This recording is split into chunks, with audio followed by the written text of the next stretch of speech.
ఆ డబ్బులు వచ్చేస్తే ఇది కూడా ఖర్చు లేదు అంటే ఏమని అర్థం అంటే ₹1 ఖర్చు కాకుండా ప్రపంచాన్ని ఇక్కడికి రప్పించినాం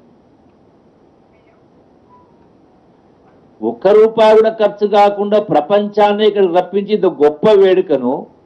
గౌరవ ముఖ్యమంత్రి రేవంత్ రెడ్డి గారి ఆధ్వర్యంలో ఆ ఈవెంట్ని ఇక్కడ హైదరాబాద్ తీసుకురావడమే గొప్ప నేను వారికి టూరిజం మినిస్టర్గా నేను అభినందిస్తా ఉన్నా ఈ కార్యక్రమాన్ని మన తెలంగాణ రాష్ట్రం తీసుకొచ్చినందుకు మరి వాస్తవం ఇదైతే ఇంకో మాట ఏం మాట్లాడుతున్నారు నవ్వాల్లో ఏడవాలో అర్థం కావట్లేదు ఒక పత్రికలో ఒక్కో అందాల బామకు 30 తులాల బంగారమా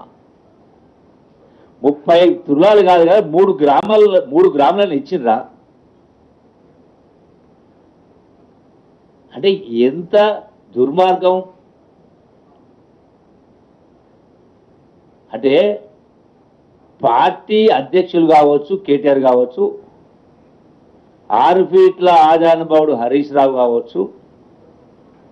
10 సంవత్సరాలు మంత్రులుగా ఉన్నవాళ్ళు ఇటువంటివి ఆరోపణలు చేసి ప్రజలను మీ పత్రికల ద్వారా మీరు అపాయింట్ చేసినటువంటి సోషల్ మీడియా నెలకు ₹1,00,00,000 జీతాలు ఇచ్చి సోషల్ మీడియా ద్వారా మీరు ప్రచారం చేయించుకుంటా ఉన్నారు అంటే పూర్తి పచ్చి